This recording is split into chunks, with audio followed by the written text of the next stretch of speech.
All right. So today in the driver's seat, we have former Triple J Breakfast host, podcaster, author, and independent candidate for the seat of Wannon, Alex Dyson. How you doing, Alex? Good. How are you? I'm very nice. We're on a bit of an angle here because we're just outside of Apollo Bay on the beautiful hills of the Great Ocean Road, and so a little bit tilted into the Great Southern Ocean out the side here in Wannon. And it is an amazing view here. And yeah, we are on an angle because we had to maneuver our way into this little spot where we've got this incredible view. And we've just emerged from a beautiful forest as well. Yeah, we drove through the Otways down south of Colac through a town called Forest to what's called Skeens Creek, which is just here, just on the Great Ocean Road up from Apollo Bay. And I've told you, Dan, that we're going to drive up to Lawn today. Through the winding roads, see how the Tesla goes on the handling, because I've seen it do a good stuff on a straight line. Yeah, but I want to be sure that it handles well as well. Yeah, absolutely. And yeah, I've been looking forward to this for a while. Obviously looking forward to the chat with you, but this is the first time that Charlie the Tesla's ventured onto the Great Ocean Road. So one of the great drives in the world. Absolutely. All right, so you're all set. Cool. Indicators on this side.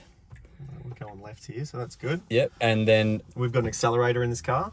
Yep. Oh, so you're in park there, and so you put your foot on the brake, hard down, and then you're in drive. All right, see, 4-wheel drive, so get us out of this little bog we found ourselves in.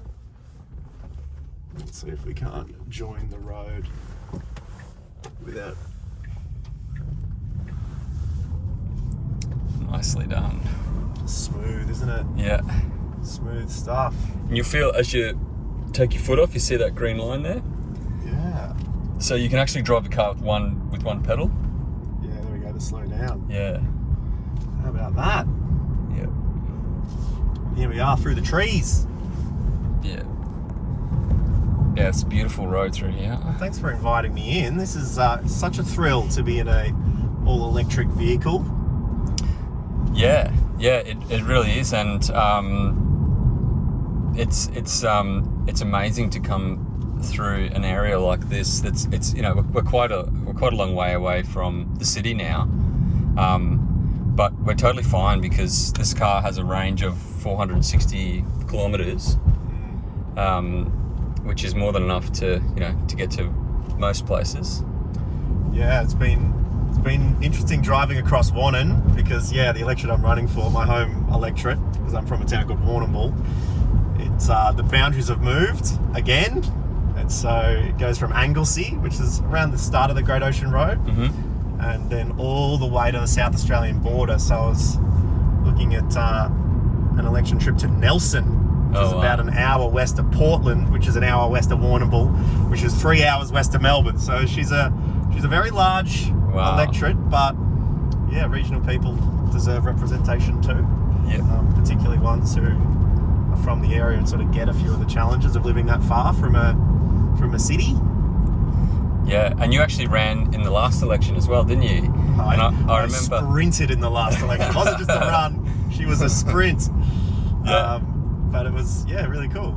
Yeah, and I remember seeing a video of you doing your explaining your policies through, was it interpretive dance? I did. I got a friend to film me at the Warrnambool Breakwater, and as we turn onto the Great Ocean Road, right here, there it is, Lawn, 40 kilometres. Nice. I got a friend to come down and film me, and I thought, you know what, the way politicians talk to people, it's pretty disappointing to see a lot of the time. It's very boring, and it suits them to be boring because then you tune out, and then an uninformed voter is not going to be able to make the most of their vote. And so I thought, why not try and engage a few young people and communicate via dance? Yeah. Because politicians lie, my hips don't. So, nice. And that clip actually went viral, didn't it? Oh wow, look at this. there we go, the Great Southern Ocean out the side. Probably the camera's not going to do it justice, but it's pretty spectacular. But yeah, it went a lot further than I anticipated. You know, when BBC World News picks up your your video. It's pretty thrilling stuff to hear the presenter go.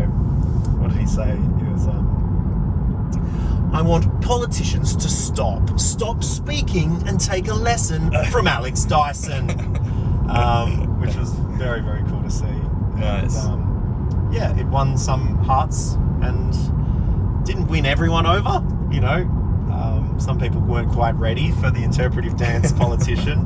I had an old lady, elderly lady, probably young at heart, but she was probably about 82, walking into the voting booth. Mm-hmm. She said, "Oh, you're that boy that did the dance." Yes, like she was, must have a Facebook. I don't know. Someone showed her, and I said, "Yeah, would you consider voting for me?" And she went, "No, we've already got enough clowns in Canberra." So, I mean, it was a pretty sick burn. I was pretty speechless. Yeah. She walked in. The sort of deal with its sunglasses, I think, sort of faded over her eyes. Yeah. As she wanted in, but yeah, it was pretty funny stuff. Although it's also interesting because I agreed with her in that the people there are clowns a lot of the time, or act like clowns, whatever you want to say. So. And one of the clowns, there was another pretty sick burn last night at a pub in Newcastle, wasn't there? With Scott Morrison out amongst the voting base. Yeah. Yeah. There was a pensioner who was pretty unhappy with a few of the broken promises. You know, the treatment of pensioners being one, but, you know, the promise of an independent anti-corruption commission being another promise that got put on the back burner in favour of some other legislation, which, you know, I've been doing so many community consultations like this, talking to people in the homeless sector, talking to farmers with regenerative farming and the challenges of working and living on the land. You know, the renewable energy sector, shopkeepers, you know, meat workers. There's so many different areas. Not one of them have said to me, you know what, we need ASAP a religious discrimination bill. Yeah. We need to slip that in quickly. We don't have much time before the end of the thing, so it's pretty amazing. And what are you hearing from the people that you're speaking to in Wannon? Well, alongside two of the big ones, and some of the reasons that, you know, a podcaster like myself would put himself into politics is integrity and authenticity in politics. It's like, it's so disheartening to watch the way politicians go about things and make decisions based on what will help them win the election better, rather than help the people. And oh man, speaking of recent news, there's no better example of that than the floods. Awful floods, once in a generation, although, you know, twice in a month floods in Lismore. I think the Queensland government was saying wanted to jointly fund a bigger a relief package for the people who'd gone through the floods, and the government originally said, no, we're not doing that, we've given enough or whatever. They copped a lot of flack for that and then said, oh, actually, okay, yes, we're going to give you the money. But it's just, I was sort of realising that they didn't go to the ground and stand there and go, okay, we're changing our mind because we've now got the full scope of what's happened. Actually, more money is needed because these communities have been hit twice in these uninsurable areas like that. They go, oh no, we're getting slammed politically for this.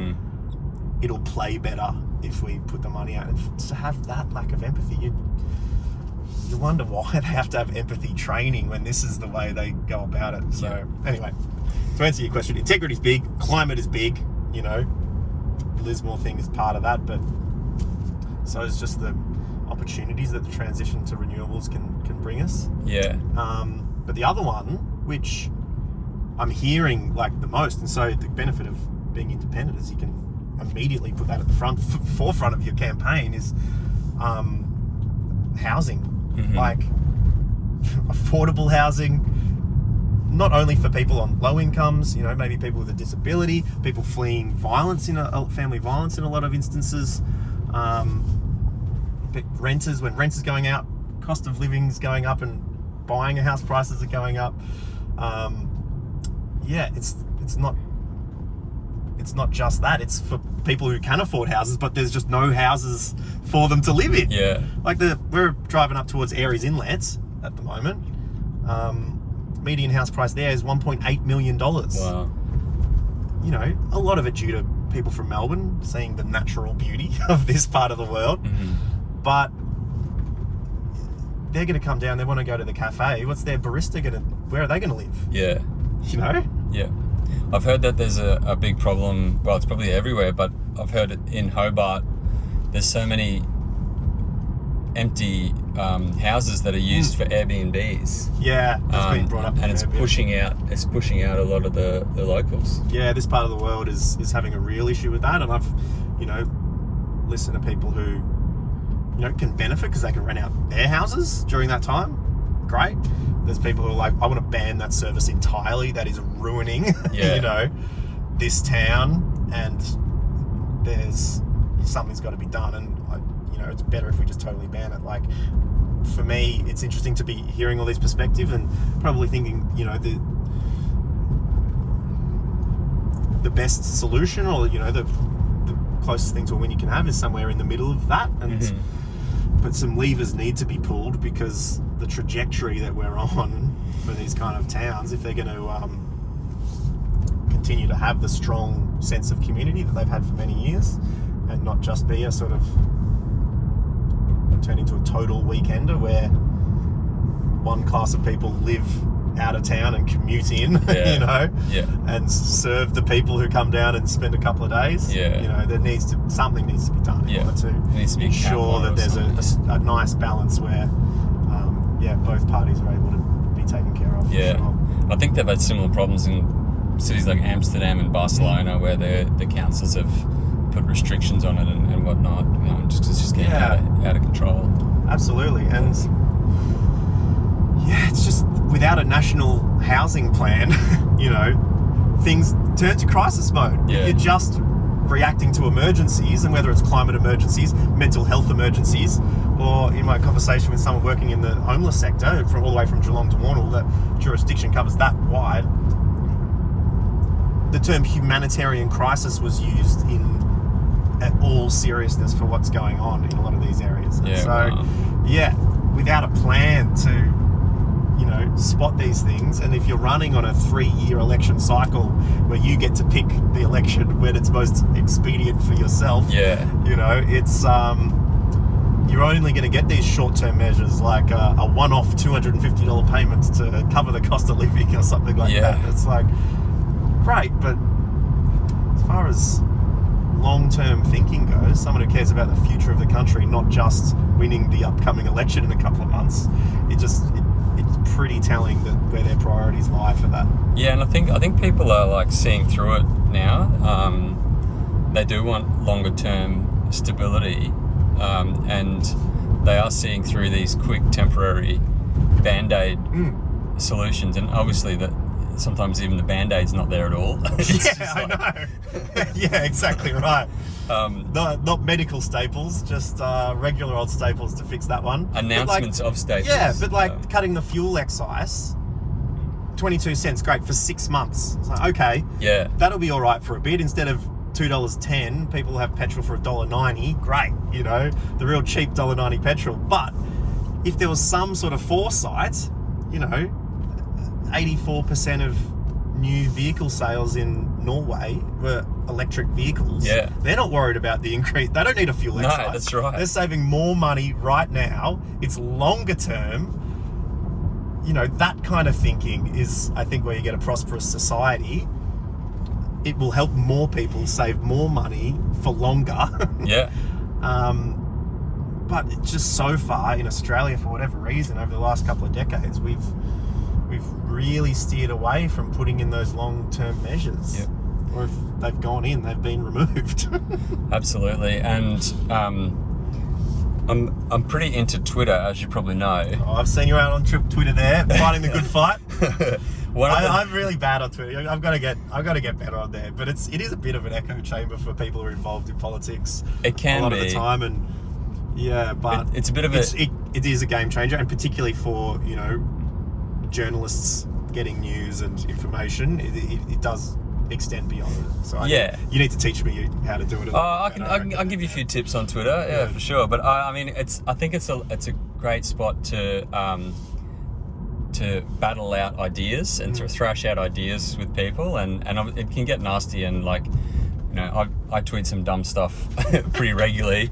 There's a few roses amongst the thorns, I hope, but one of my more successful tweets over the last couple of weeks was on budget night, and it was about what you were just talking about, which is this fuel excise cut, which is 22 cents per litre, and I wanted for 6 months. For 6 months, yeah. I think it's around 3 billion or something like that. Yeah, it's a lot. And one of the things I like to do on my tweets is compare what the government is spending money on to what they could be spending it on. And for that much money, for that 22 cents a litre for 6 months, the government could have provided $300,000, $10,000 electric vehicle subsidies, right? And the annual car market in Australia is like 1 million vehicles. So that's almost a third of the entire annual car market. $10,000 subsidy on electric vehicles to help promote the growth of electric vehicles, to actually get people off fuel. But they chose not to do that. Yeah, I think that's a really good idea. I do want to make sure that the people... Oh, that's nice back there. Yeah. I do want to make sure that the people on lower incomes, because it will make a difference for these people for 6 months. There's no doubt about that.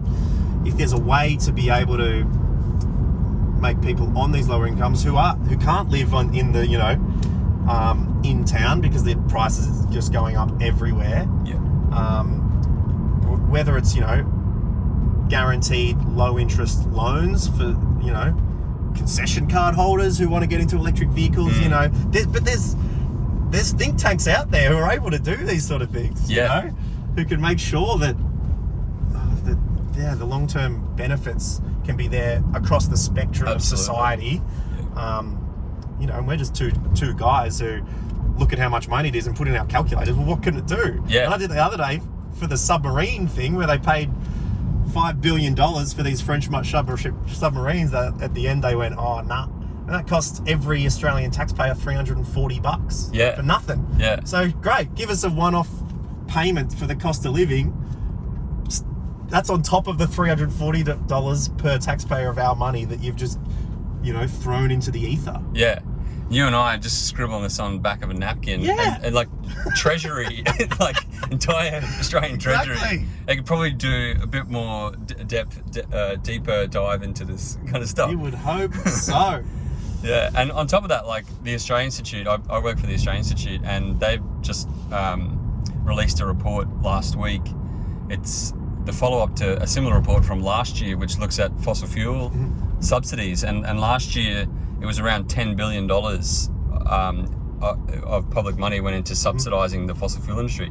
This year, I think it's like 11.6 billion. So it's actually gone up. And yeah, like mentioned before, the 3 billion would cover a third of the entire car market. So 11 billion, you could do the entire new car market with a $10,000 EV subsidy, just as one example.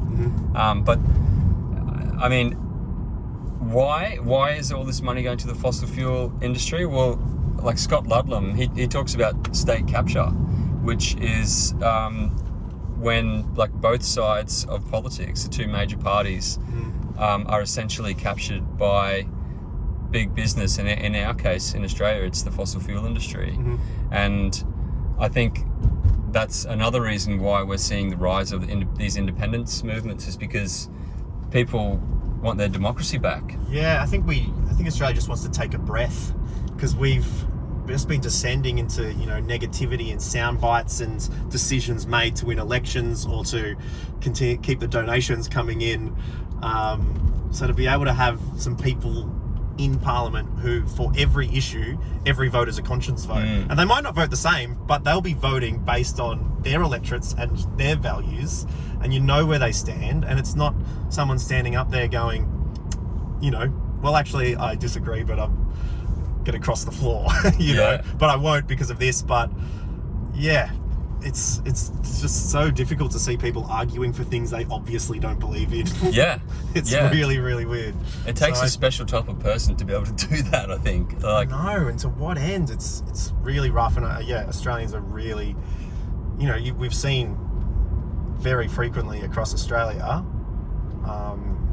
an electorate, particularly regional electorates who don't get spoken for a lot and don't get visited as much because they are further away, but you see that they vote for an independent candidate and they don't go back, Yeah. Whether that's, Kathy McGowan and now Helen Haynes in Indi in Northern Victoria, or even Bobby Catter, who, tell you what, he's got some interesting ideas and he's been in his car. He's driven the car. What do you think? He hasn't driven it. He was in the passenger seat. Oh, what did Bob think? Well, I was driving and we took it out outside of Charters Towers where he lives. Yeah. And we did a 0 to 100. And he gave 3 yeehaws on the way out. Oh, well, I tell you what, if you're wearing a hat like that, it is a prerequisite to give a yeehaw. Yeah. But I've interviewed Bob Catter on Triple J. Oh, yeah. And you can agree or disagree with the man, but this dude is himself. He loves where he's from. And people go, well, I know Bob is going to, say what he reckons. Yeah, I mean, I had lunch. I was fortunate enough to have lunch with him, and we went into a cafe, and he was chatting with every table. He went up and had a chat with them, and so he is, agree with his policies or not, he is engaging with his community up there. And they reward that kind of authenticity. Yeah, I'm not sure how much he adds it up, but yeah, it is really interesting to see that independent side of things, and yeah, I mean, I hope more people this election are able to take advantage and talk to their government the only way the government seem to listen, because a lot of the times you talk to people and it's like, oh, they were there, or they sent a nice email from the office, or that, but nothing got done because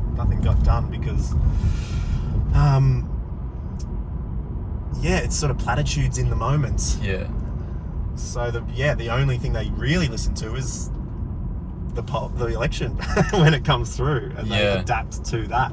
And so this time around I think we've got a big opportunity to tell them exactly how we feel that this sort of thinking has been going. Yeah, and I've spoken to a number of the independent candidates over the last couple of months, and I've heard a few pretty incredible stories. One of them was telling me that, I think it actually might have been Zali Steggall, but she said that when Craig Kelly went to the crossbench, he asked Zali and a couple of other crossbenchers, he said, well, how do you guys know how to vote?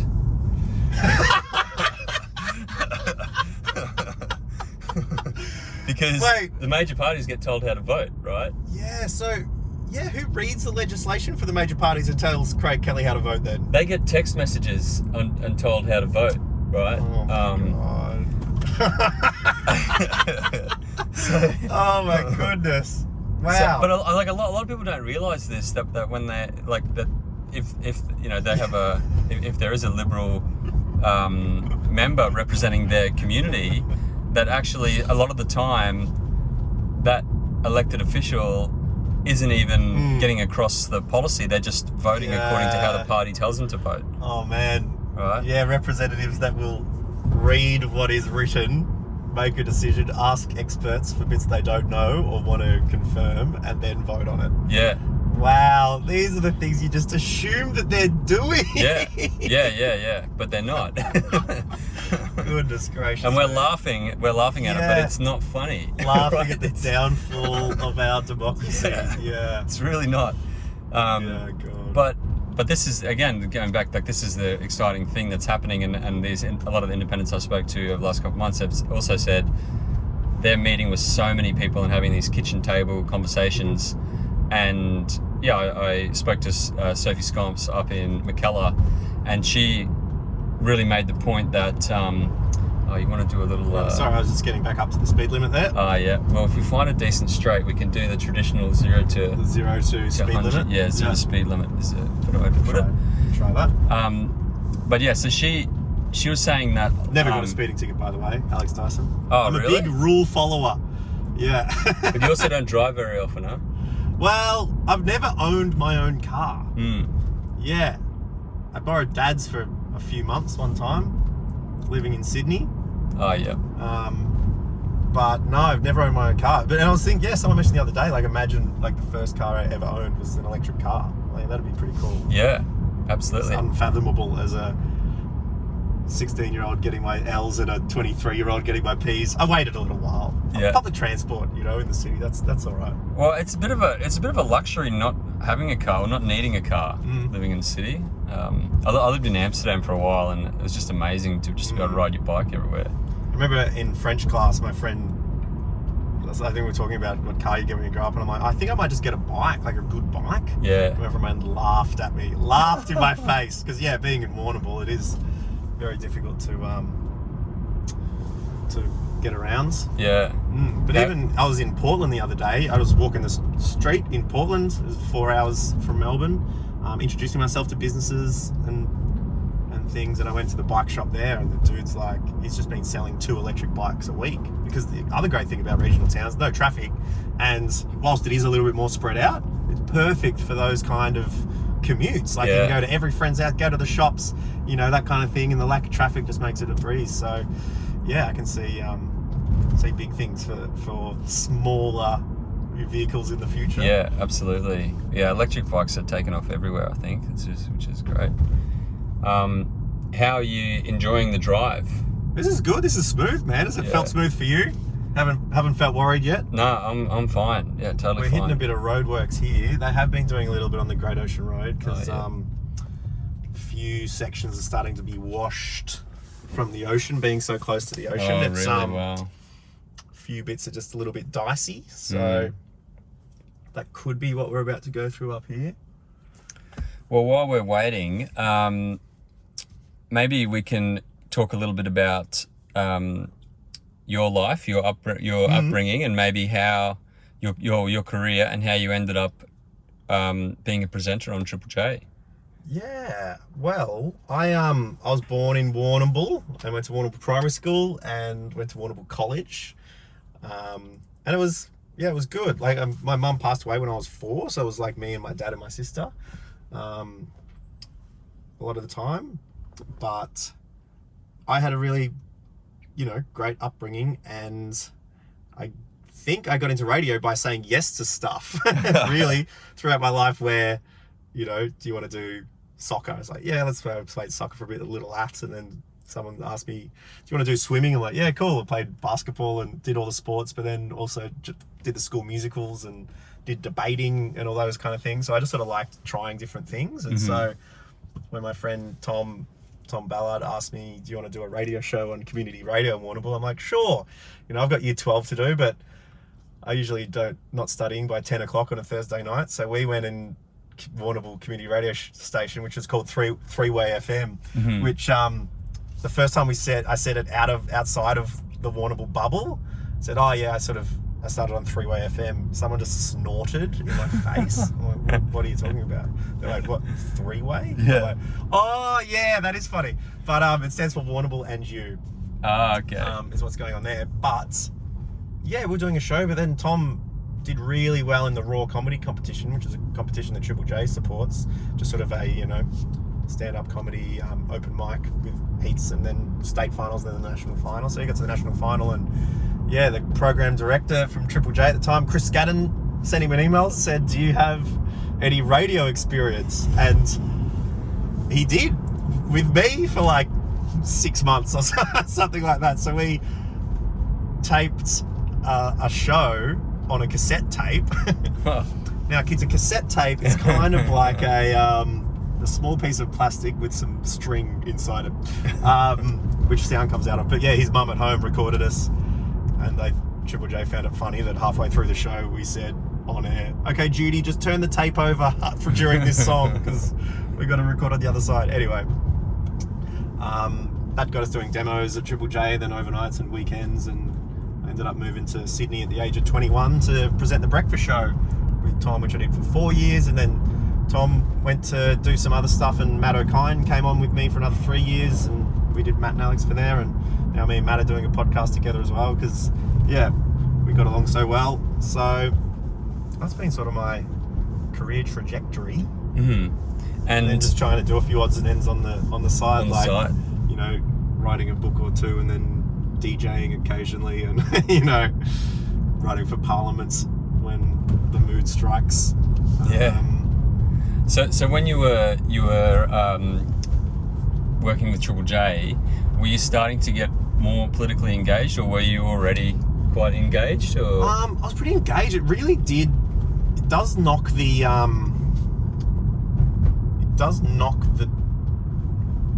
bias out of you a bit, because you are there to listen to what people say when they call up. Like, it's always, and you know, everything's getting like this, which is, you know, what do you reckon of this song? Send us a text, 0439757555, you know. Hacks doing a story on, you know, music festivals. Get in touch, what do you think? And it goes from, you know, Triple J has that, is what it's for, but you see it on like the side of milk, like Devondale Milk. Join the conversation, use hashtag or whatever, you know. Everyone's trying to get those opinions, and being in the seat, you're trying to get the best out of the guests that are coming in, and you know, whether that's Dave Grohl or Julia Gillard, you're trying to talk to them, and then you try and, you know, really champion the callers who call up, and, you know, make sure that they're able to be themselves on radio. So I did find myself become a much better listener and a much better facilitator in that role, but also try and remain as impartial as possible, because occasionally, like, you go and do an air check after thing, and it's like, oh, that was sort of veering on editorializing a little bit of your own opinions on that. And so you've got to be careful in that. You want to be yourself on air, but you also don't want to say anything that could be seen as taking a side on a particular issue. And it's interesting being in there where you know, they can decide, right, the science is set on climate change, you don't need to have someone from each side to do a 97% 3%. That's not a thing. We've decided, you know, let's that's not a prerequisite there, even though that could, even decisions like that become politicized, which is a bit of a shame. So cruise through Wye River here, which was really affected by the bushfires a few years ago and lost a few houses. You can often see up on the hill there, see the trees, like look how close they are to the houses. You can still see. So all those white ones, they are ones that have been burnt, and then I guess the black stuff has fallen off over time and left a dead kind of tree there. But yeah, it's been interesting because we're getting up to Lawn here, and my granddad had a shack in Lawn that my dad used to come to as a kid, and then, you know, me and my sister went to as school holidays and that kind of thing. So it's really cool running for an electorate like this, which goes all the way back to Wannon, then up the coast here to Lawn, where you just have so many of those formative memories and are able to see how the town changes over the years and be able to have those conversations and with the locals, you know. Yeah, and we before the drive we stopped in to have coffee in Forest, and you're having a nice little chat with the cafe owner there. So I guess like a lot of your campaigning, it's really just getting out, meeting and greeting, and asking people what issues matter to them, and really, like, that's the way democracy should be. It should be about engagement. But it's interesting, you know, that I hear, particularly because there's a bunch of often older, disillusioned Liberal voters who are like the party that is currently representing, you know, the brand Liberal, and it could be the same for other ones, but this is just what I'm hearing in this instance.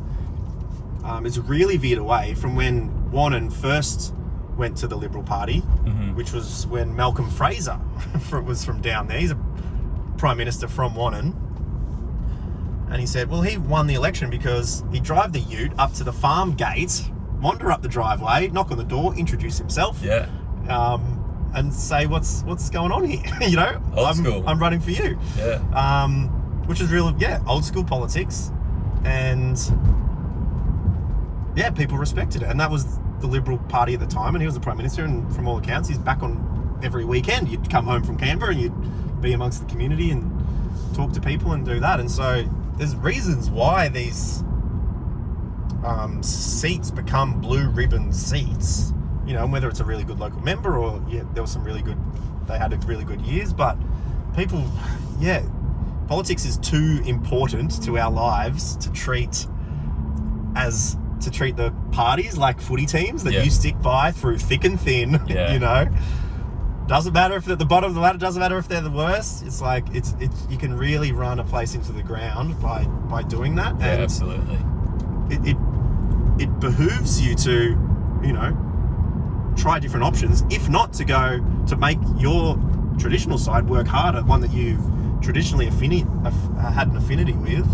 I think it's really important that people are held to account. And I've had some really great conversations with people who are probably still not voting for me, but have said, no, it's good to keep them honest. Because if there's a strong campaign, and it's funny because I feel like I'm the only one running in this election almost, because either there's a party that goes, well, it's a shoe-in, we've got other bigger fish to fry in other electorates. They don't put any effort in. So we're not going to put efforts in. Either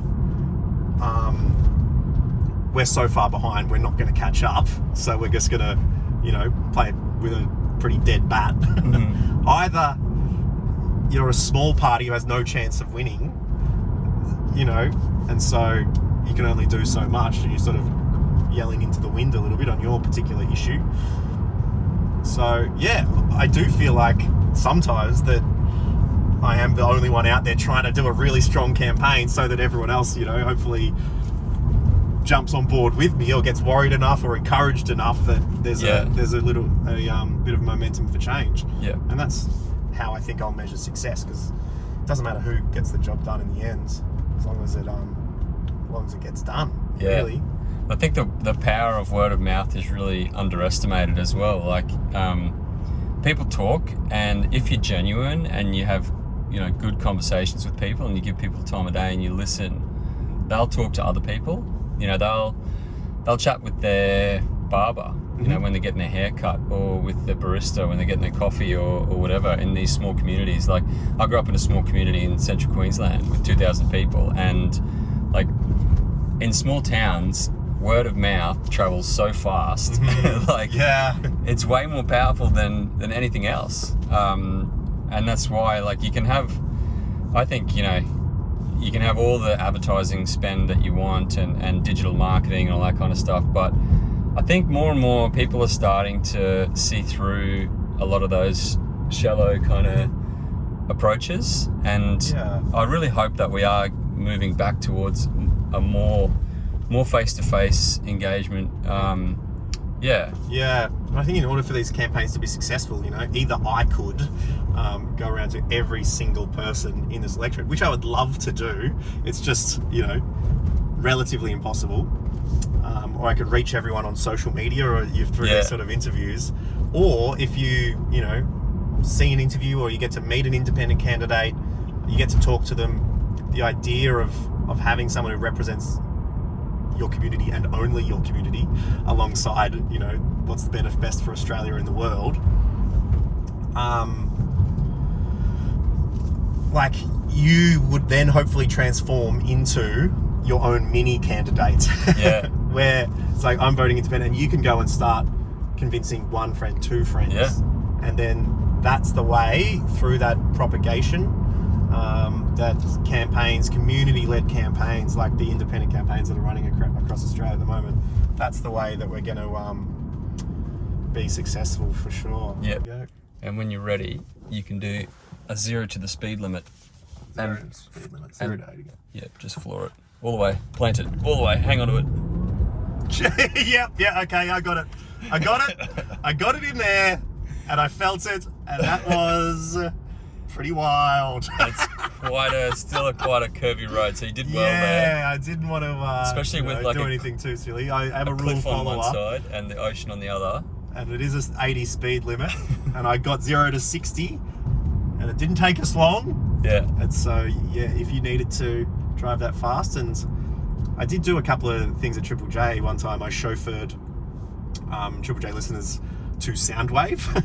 Also when I got my P's, because I'd mooched for so long off friends, I chauffeured Triple J listeners around, and I did get the comment, I think more than once, that I drive like a nana. It's nice to bust a few myths here, both about Teslas and about Alex Dyson's driving, which have persisted for quite some time. Well, if you let your foot off now, and now just hit it again, hard. So Oh my god, Dan. Oh my goodness.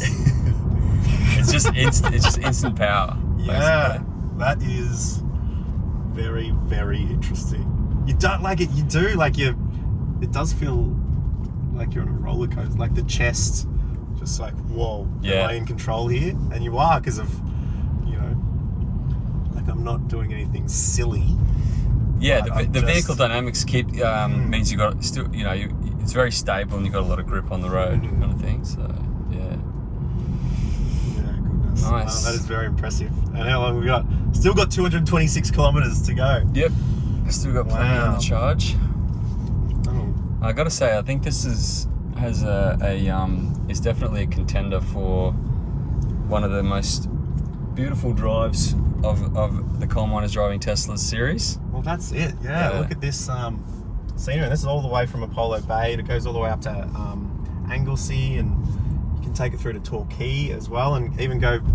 Yeah, we didn't even go past the 12 Apostles, which are breathtaking. Yeah. You can't really see it from when you're in the car really well. You know, there's the viewing platform you can go out and have a look at, but it goes all the way to Warrnambool and even further, just hearing about, through past Port Fairy in Portland, and one of my favourite beaches in Australia is Cape Bridgewater. God, that's a gorgeous beach, just really long and straight and, white sands, and yeah, it's really, really nice. So pretty lucky to be from this part of the world. Yeah. And just hope that more people get to experience it. Yeah. You're starting to get comfortable with it. You're starting to be at one with the machine, Exactly, Alex. one with the car. That's it. You gotta like. It's very much like running for Parliament. You've got to be, listen and really listen to your Respond, electric. yeah. Respond to the car. Yeah. What does it want? Yeah. It wants to drive fast on this road, I think. Yeah, potentially. Yeah. Too bad there's a little nana behind the wheel, but we're giving it a go. Nice. So we touched briefly on climate change. It's obviously it's pretty dire at the moment, and a lot of young people are experiencing a lot of anxiety about the future. And I think young people experience anxiety because of the realities of climate change or what we're facing. But I really think one of the main reasons young people are experiencing anxiety is because we're watching our leaders do nothing to stop it. Like that's almost that's frustrating. worse than the thing than So climate change itself. frustrating. So I remember being at Warrnambool Primary School, Mr. Ryan's class, 327, grade 3, room 27, and we drew. I remember drawing an Earth with an atmosphere and a few, smokestacks, which thicken the atmosphere, and then the sun's rays got caught in the atmosphere. We learnt about the greenhouse effect. Yeah. And you're like, oh, sweet, people know about it, they'll fix it. But because it is such that long-term thinking, like the long-term crisis, it was politically expedient to keep the status quo, kick the can down the road, and even though we knew exactly what was happening and what we needed to do to stop it from happening, you're just watching the people who are in the power to make the decisions, not just the take shorter showers and use paper straws and not plastic straws, real long-term, wide-ranging industrial thinking. Yeah. That will mean that hopefully Australia's can go from being the biggest emitter per capita in the world to someone who sees a problem and fixes it. And we wouldn't be talking about it. We'd be past it. Yeah. I was at a climate rally in Warrnambool. I spoke the other day, and I just had to say, I don't want to be here. None of us enjoy spending our Saturdays out protesting a government. It's not nice. There might be some masochists who get off on the, telling other people what's what, but I prefer to, go to the footy. Yeah. No climate activists enjoy gluing themselves to stuff. And that's coming from someone who has done that. I can't believe we did that. Yeah. So funny. But I mean, that's I can't believe I did it either. I glued my hand to the front glass window of Siemens' office in Melbourne to protest their involvement in the Adani mine a couple of years ago. And if you told me that I would end up doing that. If you told me 20 years ago, I wouldn't have believed you, because I just assumed that the government would get on top of this problem. Well, good on if you're doing it there, because it is funny, like, even down at the Climate Rally in Warrnambool, there were some people dressed up, and there's just a girl in the cafe who was just like watching her go past that I was in, and she would have been like 19 or 20 or something. I just heard her through the return where the dirty dishes go. I heard her in the kitchen. She goes, "How does that stop climate change?" And it's like it's a valid point, because young people sometimes see these efforts, and or even all people, like farmers that see these efforts and go like, what's going on? So yeah, like for me, I'm just like trying to sneak into the system which has been responsible for a lot of these decisions, and be just try and bring as many people with me as possible from all sides of the spectrum, because it doesn't, as we said, it doesn't really matter. It doesn't really matter who's doing the job, just sort it out. That's like Dr. Carl says, he's still hopeful. Like, you can really lose hope on these things and go, you know, over 1.5 warming's locked in now, it could go as high as 3 or 4. It's doomed, you know. But he's so hopeful because we know what we need to do. An existential crisis, you can see there and go, I don't know what we can do. But he's like, we know what we need to do. We need to make better policy. And if we're going to do that, we've given these politicians enough years to make those decisions. They haven't done it. So hence a random podcaster, DJ, you know, person putting their hand up, and just trying to communicate as best as I can to as many people as I can, and do it in a way that suits. Because even before I got in the car with you today, Dan, I was chatting to someone who didn't want wind turbines, you know, about 500 metres from their house. They were emphasised they weren't against wind turbines as a rule. They're not against renewable energy. They're like, there's a solar plant going up the road, it's so great, but we had fires through here the other day, and the helicopters helped us out. If there are 250 metre turbines here, that's not going to be viable in the future. They also said things like, back in the, this is the country way, here you go, finger, thank you. Like, there was 80 metre turbines, which the rule is they can only be placed, you know, let's say 600 metres from a property, right? New and bigger and, you know, more powerful turbines have come in to production, these 250 metre ones, which is as big as the Rialto in Melbourne. Wow. But once they were approved, it wasn't let's also pull the distance back. The distance stayed the same, because it's expedient for the people who are making money off the turbines to do. And as well as that, the compensation for good neighbour clauses, which was at zero, it's gotten better. It's like, if it's on a farm adjacent to your farm, you are able to get paid. I think their one was $3,000 a year, you know, which is better than poke in the eye, but it's not incredible. But does that go up from the bigger turbines and the power as well? Like, unfortunately, it's just the same as in politics. There's these dirty dealings. Which in business, when you're sitting in your office, not out there talking to the people, get missed. And you're hopeful. And then, you know, obviously people make noise against it. They don't get in, and then the problem isn't fixed. So I think you do need to be able to bring as many people as possible along with you.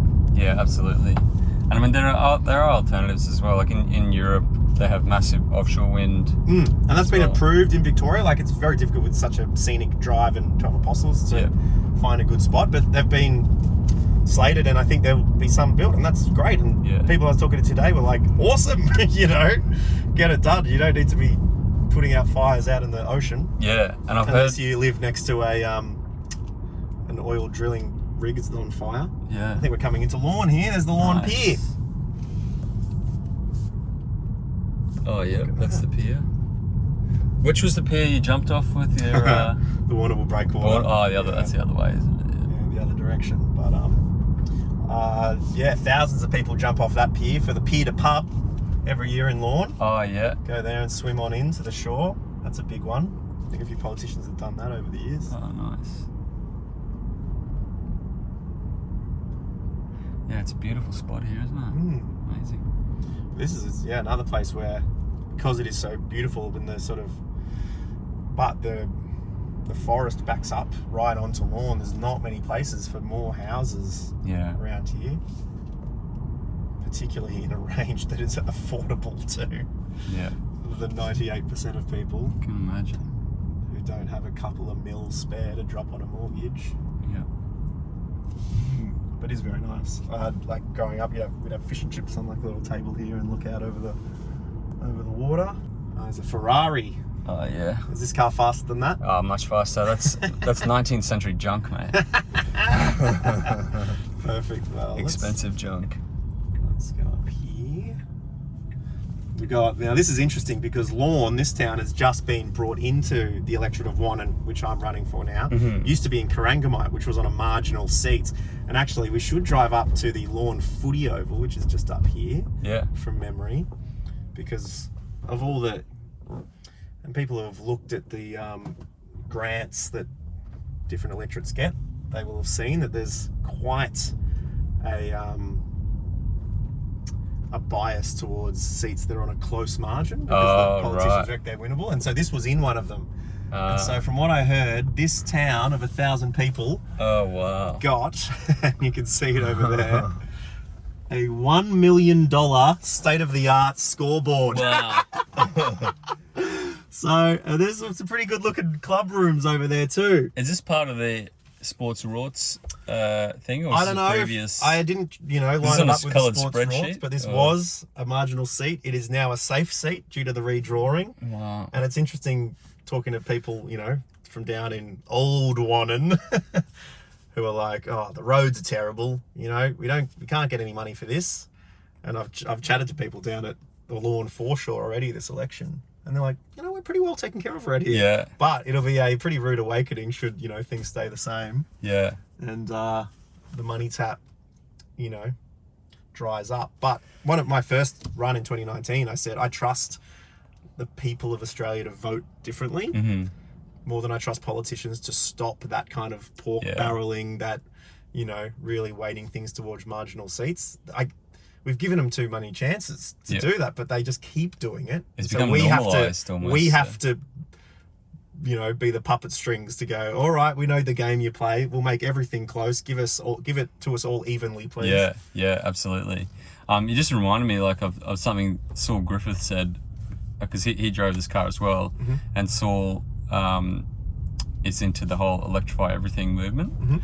He said that for a community with 1,000 people, if you electrify everything, that community can save $3.5 million a year on electricity and fuel, just through the efficiency.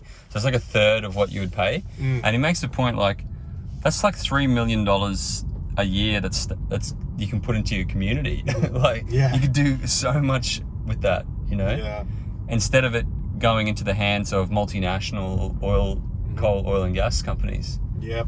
No, it's very true. Well, you could do things for a lot of my memories of Lorne as well, particularly, as a youngster, it was, Mm-hmm. coming down and staying in the shack. But as a young adult, it was coming down for the Falls Festival. Yeah, oh yeah. But, music's been slammed through the pandemic more than most. And I saw in the budget that they're going to be removing funding for Australian music. Wow. Which is just wild. When, as well as the societal benefits and cultural benefits of a strong music and art scene, it's an economic multiplier that's, through many studies, have shown for every dollar invested in it, $2 comes back out. Yeah. Whether it's from the people hired to do the sound and lights, or whether it's from punters who pay for a ticket but also go and get dinner and, yeah, absolutely, spend some cash in the town that there's an event in. All right. There we are. Look at that. Look at that. Look at that. Fantastic. Gorgeous. What a spot to finish on. It's really nice. Yeah, this is great. Thank you so much for letting me drive. That was fun. Yeah. Well, thank you, I think Alex we solved a Dyson. lot of the world's problems in here. We did. Yeah. We did. Yeah. Thanks very much for coming for a drive today, Alex. I really appreciate the conversation. And yeah, I just want to wish you all the best for your campaign leading up to the election. Thank you so much. It's been really nice to chat with you. Really nice to see what a green energy future can hold. You know, it's not a pauper future. No. It's pretty schmick. And so I think, yeah, the work you've been doing to spread that awareness has been really great as well. Great. Thanks very much. Cheers. See ya.